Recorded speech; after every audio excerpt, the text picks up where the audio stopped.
Oh, this is hard. Okay.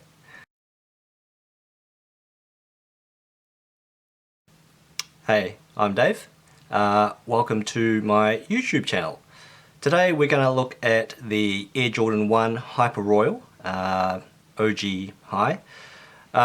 So basically I was able to cop this for retail for 240 New Zealand dollars, and yeah, I was quite surprised because I entered a raffle and this shoe was totally not on my radar.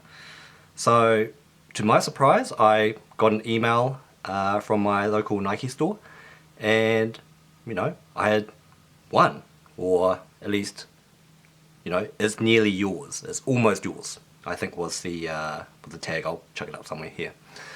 So yeah, let's have a look, eh? So we've just got the typical Nike box, which Air Jordan 1s come in. This is a size 9.5, so yeah.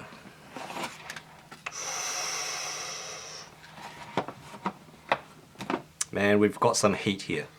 It's a pretty cool shoe.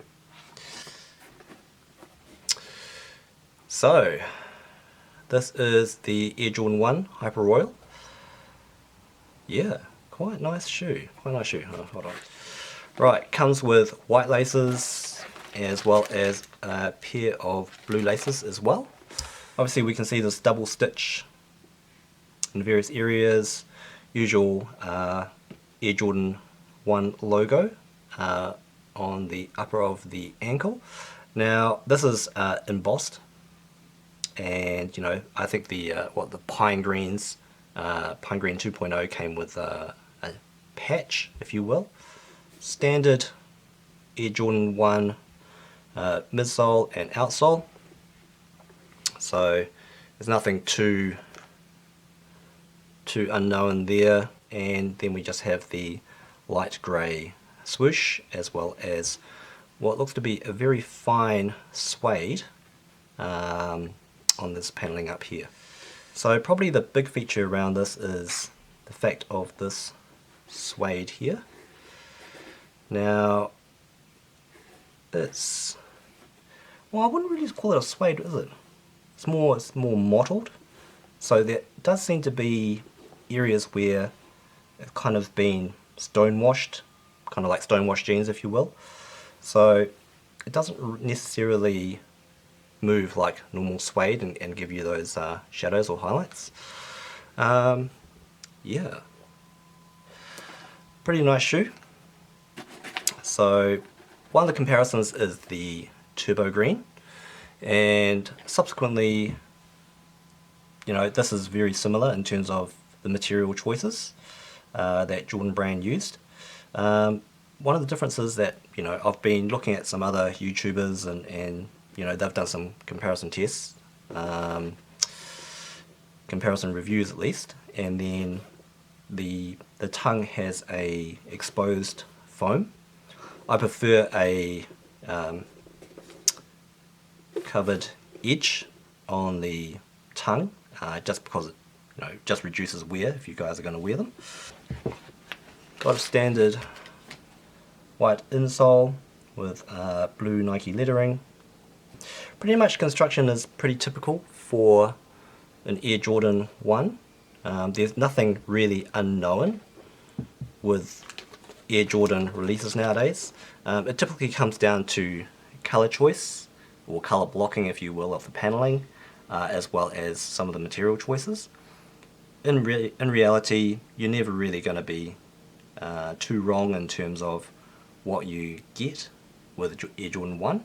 I've got some other Jordans here just to give a bit of a comparison of materials, just to give you a bit of a reference.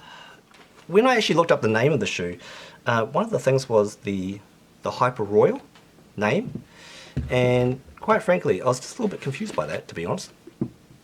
So this is the Hyper Royal as I know it. I got this back on Nike.com New Zealand a couple of years ago on sale. Oh wow, on sale, gee. Air Jordan 1's on sale? Crazy thing, I know. This one came with blue laces and white laces as the extra. So that was a little bit different. So yeah, having two Hyper Royals may, you know, lead to a little bit of confusion. But in terms of general construction, of the, you know, leather patterns that they use, as well as sizing, etc., it's pretty much all the same. You're just going to get the same with respect to any Air Jordan 1 you're going to get. So this is the latest hype release. In terms of quality, so just looking at the toe box, so in terms of this Hyper Royal, it actually had quite a soft leather. So, you know, pushing down on the toe box here, we can see that it's creasing, just the way that this leather had been treated. And through here, it just wrinkles up quite nicely. When we look at the new Hyper Royal, it does crinkle a bit, but for the most part, it's just a general smooth, well, slightly wrinkled toe box. In terms of this mid paneling here, obviously this one's a lot smoother, just because of the way that the leather has been treated, and this is slightly wrinkled, so that's kind of cool. But probably the highlight is this is kind of suede-ish. Let's have a look at some other shoes you may be familiar with. This is my Air Jordan 1 Red Toe. So this shoe here, also picked up for retail. Wow, okay. Picking up shoes for retail, strange. So in terms of the toe box, as you can see, I do wear my shoes, so this one has its creases, because sneakers need creases, and so that's pretty soft there.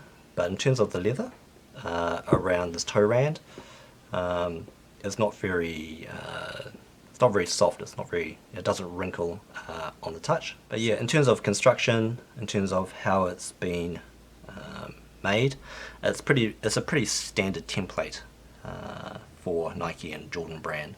I do like how this upper ankle portion of the shoe is a very soft micro suede.